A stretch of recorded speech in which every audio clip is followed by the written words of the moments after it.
Hello everyone, welcome to excellence point classes. बच्चों, पिछली class में हम एक्सरसाइज नंबर 2.5 डिटेल्ड वे में समझ चुके हैं। इस क्लास में हम देखने जा रहे हैं exercise number 2.6। So without wasting any time let's begin. बच्चों, पहला क्वेश्चन यहाँ पे है सॉल्व द फॉलोइंग क्वेश्चन। यहाँ पे आपको सॉल्व करना है। अब क्या करेंगे, जैसे आपको डिनोमिनेटर दिखाई दे रहा है, ये डिनोमिनेटर है, जब साइड चेंज करेगा तो क्या हो जाएगा, न्यूमरेटर से जाके मल्टीप्लाई हो जाएगा। आपके पास कितना बचेगा, 8x minus 3 is equal to 2 multiply by 3x। आपको मल्टीप्लाई कर देना है, ये हो जाएगा हमारे पास 8x minus 3 is equal to 6x। अब क्या करेंगे, x वाली टर्म्स एक साइड लाइए आप, तो क्या हो जाएगा हमारे पास 8x minus 6x is equal to कितना हो जाएगा, +3 हो जाएगा। यहाँ पे देखिए कितना हो जाएगा, 8x माइनस 6x कितना हो जाएगा, 2x इज इक्वल टू 3, और x की वैल्यू कितनी आ जाएगी हमारे पास 3/2। ये मल्टीप्लाई में साइड चेंज होगा तो डिवाइड में आ जाएगा। सिमिलरली यहाँ पे आप देखिए, यहाँ पे ये पूरा पोर्शन किस में है, ये डिवाइड में है। साइड चेंज करेंगे तो किस में हो जाएगा, मल्टीप्लाई में हो जाएगा। तो आपके पास कितना हो जाएगा यहाँ पे 9x इज इक्वल टू 15, यहाँ पे क्या हो जाएगा 7 माइनस 6x। अब क्या करेंगे आप दोनों मल्टीप्लाई कराएंगे तो 7 में मल्टीप्लाई कराएंगे और माइनस 6x में मल्टीप्लाई करा देंगे। 9x इज इक्वल टू, यहाँ मल्टीप्लाई कीजिए कितना हो जाएगा 105 माइनस 90x। साइड चेंज कराइए, आपके पास कितना हो जाएगा 9x plus 90x is equal to 105। Add कराइए कितना हो जाएगा 99x इज इक्वल टू 105। तो x की वैल्यू कितनी आ जाएगी 105 डिवाइडेड बाय 99। अब किसी कॉमन नंबर से ये कैंसिल हो रहा है तो हाँ, ये 3 से कैंसिल हो जाएगा पूरा का पूरा। तो x इज इक्वल टू देखिए कितना हो जाएगा, 3 3 ज़ा 9, 1 बच गया आपके पास 5 15, और 3 5 ज़ा होता है 15, 3 3 ज़ा 9, एंड अगेन यहाँ पे कितना हो गया 3 3 ज़ा 9। सिमिलरली यहाँ पे आपके पास डबल क्रॉस मल्टीप्लाई आपको करना पड़ेगा, तो आपको दोनों में क्रॉस मल्टीप्लाई करना पड़ेगा इन दोनों का। यहाँ पे तो देखिए क्या हो जाएगा, z multiply by 9 is equal to 4 multiply by z plus 15। यहाँ पे आपके पास हो जाएगा 9z इज इक्वल टू, ये हो जाएगा 4z माइनस, क्योंकि दोनों से मल्टीप्लाई कराना है आपको, सॉरी यहाँ पे प्लस हो जाएगा, और 4 इंटू 15 कितना हो जाएगा आपके पास 60 हो जाएगा। साइड चेंज करा लीजिए तो ये हो जाएगा आपके पास 9z minus 4z is equal to 60। आपके पास कितना बचेगा 5z is equal to 60। z is equal to कितना हो जाएगा 60 डिवाइड बाय 5। कैंसिल करा लेंगे आप, z इज इक्वल टू कितना आ गया आपके पास 12, और ये आपके पास final answers. Students, question number 4 और 5 भी सिमिलर पैटर्न से होंगे। यहाँ पे आप एक बार ध्यान देखिए, दोनों में आप क्या करेंगे, क्रॉस मल्टीप्लाई करा लेंगे। आपके पास कितना हो जाएगा 5 multiply by 3y plus 4 is equal to -2 multiply by 2 minus 6y। अब क्या करेंगे, दोनों में आप मल्टीप्लाई करा लेंगे यहाँ पे, तो ये हो जाएगा 15y plus 20 is equal to, देखिए -2 का मल्टीप्लाई होगा तो -2 इंटू 2 कितना हो गया -4, और यहाँ पे देखिए माइनस माइनस हो जाएगा प्लस, 2 6 हो जाएगा 12, तो ये बचेगा 12y।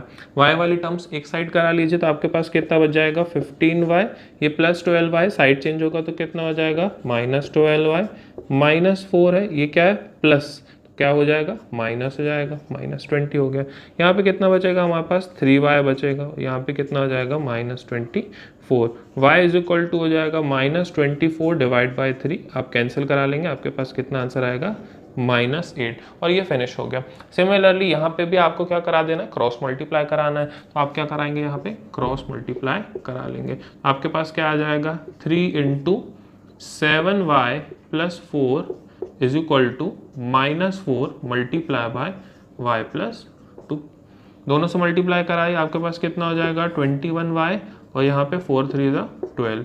यहाँ पे देखिए -4y, और यहाँ पे हो जाएगा -8। साइड चेंज कराइए, आपके पास हो जाएगा 21y plus 4y is equal to -8, और यहाँ पे हो जाएगा -12।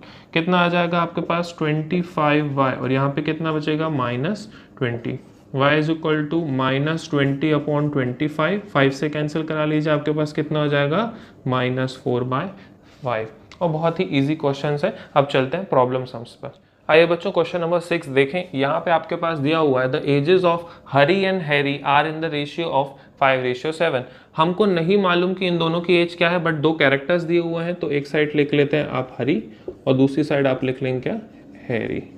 अब क्या है, दो कैरेक्टर्स आपके पास दिए हैं, ये क्या बताएगा, इनकी प्रेजेंट एज के बारे में बात हो रही है।